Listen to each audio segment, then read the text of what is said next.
Chapter 18. And so there were flapjacks again for breakfast, but no one seemed to mind. "Didn't get a bite, eh?" said May. "No," said Miles. "Nothing we wanted to keep." That was true, anyway. And though Winnie blushed as he said it, she was grateful that he didn't explain. "Never mind," said May. "You're likely out of practice. Tomorrow, maybe." "Sure," said Miles. "Tomorrow." But it was the thought of seeing Jessie again that kept Winnie's stomach fluttering, and at last he came down from the loft, yawning and rosy, rubbing his curls just as May was piling the plates with flapjacks. "Well, slug-a-bug," she said to him fondly, "you come near to missing breakfast. Miles and Winnie been up for hours, out fishing and back already." "Oh?" said Jessie, his eyes on Miles. "Where's the fish, then? How come we got nothing but flapjacks?" "No luck," said May. "They wasn't biting for some reason." "Reason is, Miles don't know how to fish," said Jessie. He grinned at Winnie, and she lowered her eyes, her heart thumping. Said, "It don't matter. We got plenty without. Come and get your plates, everybody." They sat about in the parlor, as they had the night before. The ceiling swam with bright reflections, and sunlight streamed across the dusty, chip-strewn floor. May surveyed it all and sighed contentedly. "Now, this is real nice," she said, her fork poised over her plate. "Everyone sitting down together, and having Winnie here? Why, it's just like a party." "That's the truth," said Jessie and Miles both together, and Winnie felt a rush of happiness.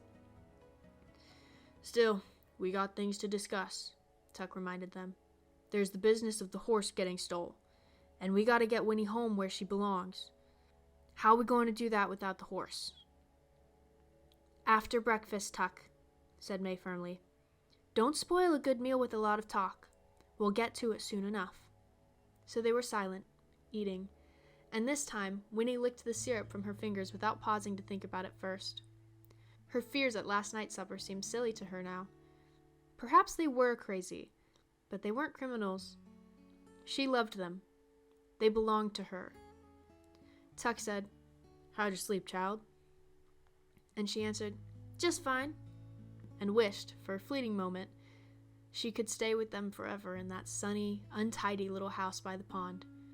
Grow up with them, and perhaps, if it was true about the spring, then perhaps, when she was 17.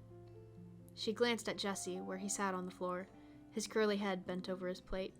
Then she looked at Miles, and then her eyes went to Tuck, and lingered on his sad, creased face. It occurred to her that he was the dearest of them all, though she couldn't have explained why she felt that way. However, there wasn't time to wonder, for at that moment, someone knocked at the door.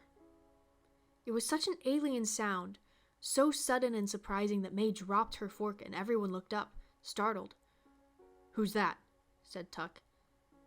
"I can't imagine," whispered May. "We ain't never had callers in all the years we've been here." The knock came again. "I'll go, Ma," said Miles. "No, you stay where you are," she said. "I'll go." She put her plate down carefully on the floor and stood up, straightening her skirts. Then she went to the kitchen and opened the door. Winnie recognized the voice at once. It was a rich and pleasant voice, the man in the yellow suit, and he was saying, "Good morning, Mrs. Tuck. It is Mrs. Tuck, isn't it? May I come in?"